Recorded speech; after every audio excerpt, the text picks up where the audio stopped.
জীবনের সর্বশেষ যে কাজটা কথাটা বলেছিলেন সেটা ছিল কি? নামাজ।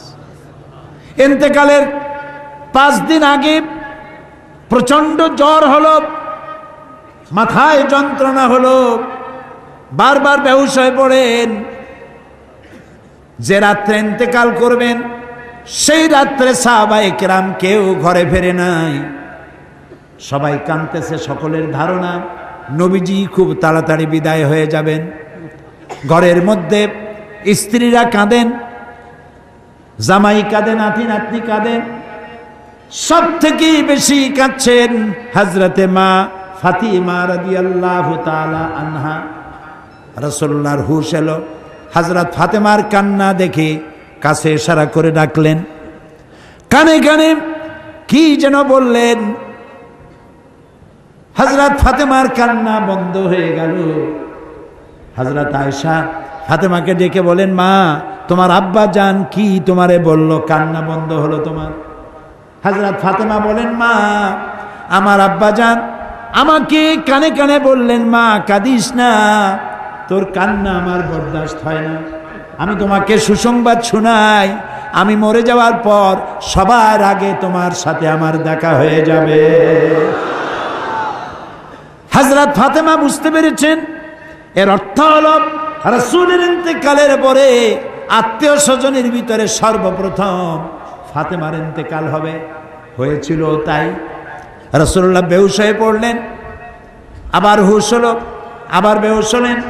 ফজরের পরে হযরতে জিবরাইল এসে বলছেন, আসসালামু আলাইকা ইয়া রাসূলুল্লাহ, হে আল্লাহর রাসূল, আল্লাহ আপনাকে সালাম বলেছেন আর তিনি জানতে চেয়েছেন আপনি কেমন আছেন। তিনি জানেন আপনি কেমন আছেন, তারপরেও তিনি জানতে চেয়েছেন আপনার মুখে আপনি কেমন আছেন। নবীজি বললেন, আমি বড়ই কষ্টের ভিতরে আছি, অসুস্থ আছি। হযরতে জিবরাইল বলছেন, ইয়া রাসূলুল্লাহ, একজন নতুন ফেরেশতা এসেছে আজ আমার সাথে, যে ফেরেশতা কোনো মানুষের কাছে আসার জন্য অনুমতি কোনোদিন চায় নাই আর কোনোদিন চাবেও না, শুধু আপনার অনুমতি চায় আপনার কাছে আসার জন্য। সে ফেরেশতার নাম মালাকুল মউত।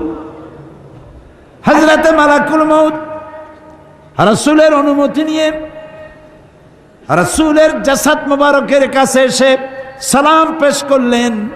বললেন, ইয়া রাসূলুল্লাহ, আদম আলাইহিস সালাম থেকে নিয়ে শুরু করে এই পর্যন্ত আমি যত মানুষের জান কবজ করেছি আর কিয়ামত পর্যন্ত যত মানুষের জান কবজ করব, কারো কাছে অনুমতি চাই নাই, অনুমতি চাওয়াও আমার লাগবে না। কিন্তু আজকে আসার সময় আল্লাহ রাব্বুল আলামিন আমাকে বলেছেন আমি যেন আপনার অনুমতি চাই। রাসূলুল্লাহ বললেন, মালাকুল মউত, আমি যদি তোমাকে অনুমতি না দেই? হযরতে মালাকুল মউত বলেন, ইয়া রাসূলুল্লাহ, আল্লাহ তাআলা বলেছেন অনুমতি যদি না পাও ফিরে এসো। আল্লাহু আকবার, আল্লাহু আকবার। হযরতে জিবরাইল বলেন, ইয়া রাসূলুল্লাহ, আল্লাহ রাব্বুল আলামিন আপনার সঙ্গে দিদারের ইন্তজার করতেছেন। নবী বললেন, মালাকুল মউত, তুমি তোমার কাজ শুরু করতে পারো। মালাকুল মউত যখন জান কবজ করতে যাবে, রাসূলুল্লাহ বললেন, আয়েশা একটু কাছে আসো। ওই যে সোনা ছিল কয়েক টুকরা, সোনাগুলোর খবর কি?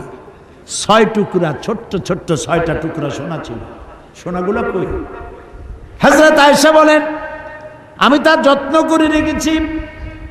নবীজি বলছেন, এক্ষুনি স্বর্ণ টুকরাগুলি সদকা করে দাও। আমি মুহাম্মদ সাল্লাল্লাহু আলাইহি সাল্লাম আল্লাহর দরবারে এই অবস্থায় উপনীত হতে চাই না যে মুহাম্মদের ঘরের ভিতরে সোনা আছে। হযরত ওমর রাদিয়াল্লাহু তাআলা আনহু রাসূলের সঙ্গে দেখা করতে গেছিলেন একদিন। ঘরে মা আয়েশা ছিলেন না।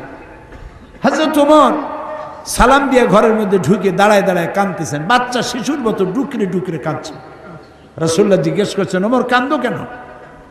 হযরত ওমর বলছেন, আমি বিশ্ব নবীর ঘর দেখতেছি, ছোট্ট একটা ঘর, এক কোনায় একটা সরাহি পানি রাখার পাত্র কাইতে হয়ে পড়ে আছে, একটা গ্লাস কাইতে হয়ে পড়ে আছে, আর এক কোনায় 1 কেজি কি আধা কেজি জব পড়ে আছে, আর রাসূল শুয়ে আছেন দড়ি দিয়া বুনানো একটা খাটিয়ার উপরে, চাদর নাই, বালিশ নাই, হাত মোবারক মাথার তলে দিয়ে শুয়ে আছে, পিঠ মোবারকে দড়ির দাগ কেটে আছে। হযরত ওমর বলছেন, ইয়া রাসূলুল্লাহ, আমি তো বরদাস্ত করতে পারছি না, বিশ্বনবী তার পিঠে দড়ির দাগ,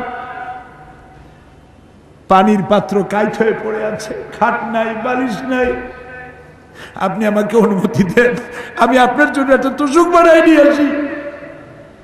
রাসূলুল্লাহ বললেন, ওমর, আমি তো দুনিয়ায় শান্তি করতে আসি নাই, আমি যদি ওহদ পাহাড়কে বলি ওহদ আমার জন্য সোনায় পরিণত হয়ে যা, ওহদ পাহাড়টাই সোনা হয়ে যাবে, শান্তি করতে আসি নাই। নবীজি বললেন, আয়েশারে সোনাগুলি বিতরণ করে দাও, সাদকা করে দাও। মালাকুল মউতকে বললেন, তুমি তোমার কাম সারো। জান কবর শুরু হয়ে গেল। নবীজি জীবনের শেষ কথা মুখ থেকে উচ্চারিত হলো, আসসালাত আসসালাত ওয়া মা মালাকাত আইমানুকুম, ও আমার উম্মতেরা, নামাজ নামাজ।